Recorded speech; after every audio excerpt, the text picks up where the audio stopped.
Hello, Epigenic Gaming here, and in this video we'll be discussing the latest announced PTR build which finally included some changes to Shadow Priest. Now it's no surprise that Shadow has been underperforming quite significantly since 8.0, where Blizzard even announced that they missed the mark with the Shadow Priest rework. So let's go through the post and see what the changes are, how it will impact Shadow Priest's viability, and my general opinion about these changes. So right off the bat, the first remark is already kind of controversial for me. The Blizzard balance team announced that they want to make Void Form matter more, make staying in Void Form longer matter more, and give the player more agency over extending its duration, while simultaneously improving Shadow's defensive power and utility. Now, making Void Form duration matter more is generally good change for raids. However, as many players that played Shadow in Legion will attest to, is that this philosophy majorly affected our viability in dungeons, where Void Form uptime was incredibly volatile and unreliable. Secondly, historically giving players more agency over extending Void Form duration has never been a real issue. The real issue Shadow has been struggling with is its lack of control of entering Void Form, and that lack of control being directly tied to our AoE burst in the form of Void Eruption. Now, Dark Ascension alleviated this issue slightly, however it did also highlight this very fundamental flaw with Shadow Priest's design. Now onto improving Shadow's defensive power and utility. I'm very glad these specific issues have been brought up, considering our utility is very redundant in most cases. Although Master Spell is exceptionally powerful, it's also available to both Discipline and Holy. Leap of Faith on the other hand can see some use, but only in relatively more organized content where players can speak to each other, and its use is on some form of rotation most of the time. Now, I personally would love to see Leap of Faith Grip returning, or see Leap of Faith changes to either grip an ally, or the ability to pull yourself towards an enemy. This way it has much more usability in different types of content. And I'll wait with talking about Dispersion and Vampiric Embrace since they come back as a topic later. Make Void Form matter more. Moving into Battle for Azeroth, we consciously reduced the maximum power of Void Forms for the purpose of evening out Shadow's heavily backloaded Void Form cycle damage. This had some positive impacts, which many of you are aware of. Mainly, this greatly reduced the harsh penalty for dropping out of Void Form early, a common occurrence in any content outside of raids, including dungeons or questing. That said, we think we went a little too far with peeling power off of Void Form, which has resulted in Void Form not feeling impactful enough and with not enough reason to work to extend it. We are easing this change back a bit.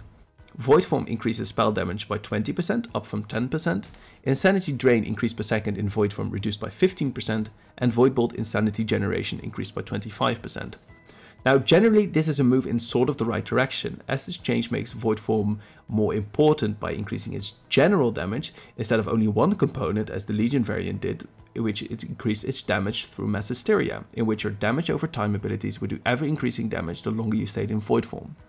My biggest issue, however, is that this does not change our very clunky and uninteresting gameplay, but feels more like a big band-aid that should have been implemented before the launch of BFA. Neither does it incentivize long Void Form durations. It merely means we want to stay in Void Form as much as possible, which are two very different things. Think of it as follows. You can either stay in Void Form for 60 seconds straight, or you can be in Void Form twice for 30 seconds each. As any extra damage from long Void Form durations now only comes in the form of extra haste. However, since haste gain was changed per insanity point to 0.5% instead of 1%, this does not significantly increase our damage. As such, long Void Form durations are not better than staying in Void Form as much as possible. Dispersion. Dispersion's damage reduction has been increased to 75%, up from 60%. We agree that because it comes with the penalty of not being able to cast spells, it deserves to be stronger. Additionally, it now increases movement speed by 50%.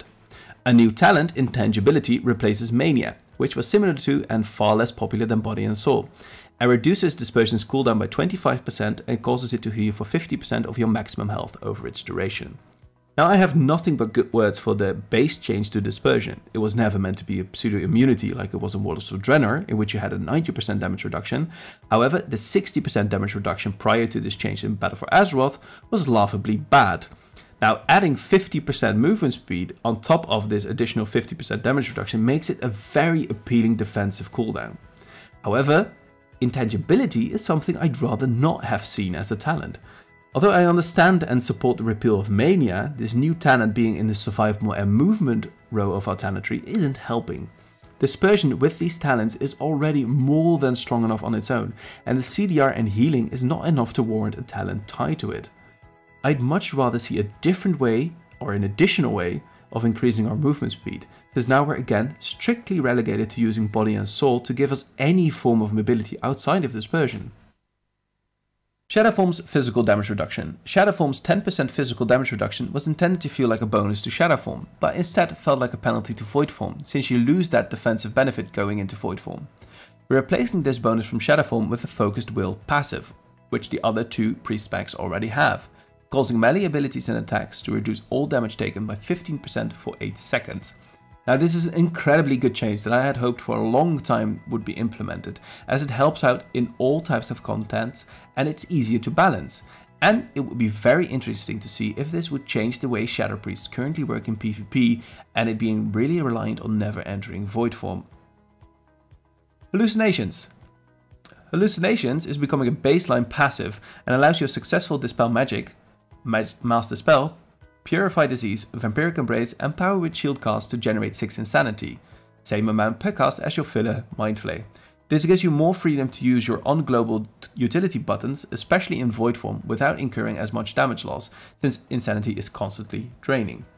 Now this is a very good step in the right direction.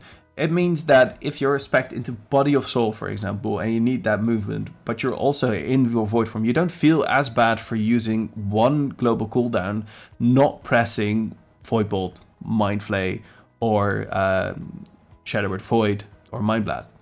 This is incredibly nice.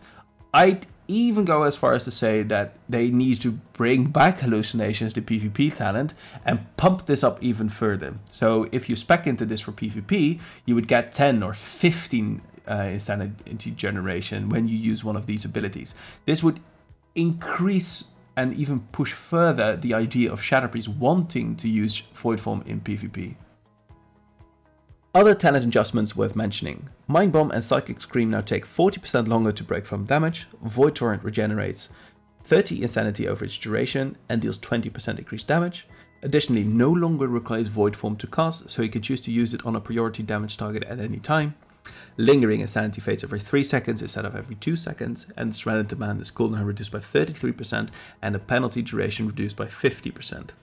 Now the Mind Bomb and Psychic Scream changes are not that important, it takes no damage to break them now, and 40% extra on nothing remains nothing. It'll break when you deal damage to these targets. Furthermore, I still don't think the change to Void Torrent will push it past Mindbender as to go to 75 talent. And honestly, it should be implemented as a baseline ability to both give us a more interesting 75 talent row and give us something to do within Void Form.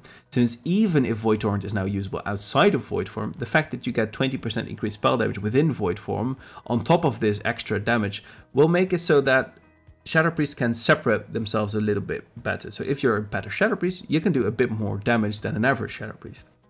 The change to Lingering Insanity is very interesting, but its viability is again fully dependent on how much we can increase Void Form uptime, specifically in raid scenarios, as I can't see it being used in any open world content or dungeons when other options are just far better. Again, it suffers from the same drawback Void Torrent has. It has to compete and be better than Mindbender, which probably will not occur considering they all scale on haste. And Mindbender's damage is just too good, whatever your haste is right now. So increasing the haste increases all their damage and it just makes Mindbender that much stronger. Now, the change to Serenity Madness will very likely still not make it usable at all, considering Void Form damage, again, it still isn't tied to duration, but purely based on you being in Void Form. And the fact that you still take 90% of your life as damage when you exit Void Form is just not feasible. And this also brings me to the conclusion to my video. Although the changes make the current Shadow Priest better, it doesn't change anything in terms of playstyle. It remains very clunky and uninteresting, and furthermore, it doesn't make Void Form any more interesting. Staying in Void Form has no benefit over getting back into it quickly, as explained earlier. So all in all, I think these changes make for a decent band-aid fix, but the real fundamental issues of Shadow Priest remain, and the class should realistically be completely reworked from the ground up. So thank you very much for watching, and I hope to see you all again very soon. Now, I also have a very quick announcement at the end of this video. For those interested in my kill videos, we're currently progressing Gahun Mythic. And unfortunately, I wasn't in on a Mithra kill either because I had to go and do some real life stuff. So I haven't been able to upload these videos. But expect the remaining kills to be posted very soon the moment we kill Gahun and are able to re-clear as we've been extending the last 2 weeks. Thanks again for watching. Please subscribe if you enjoyed my content, and I hope to see you all again very soon. This was Epigenic Gaming, and I'm out.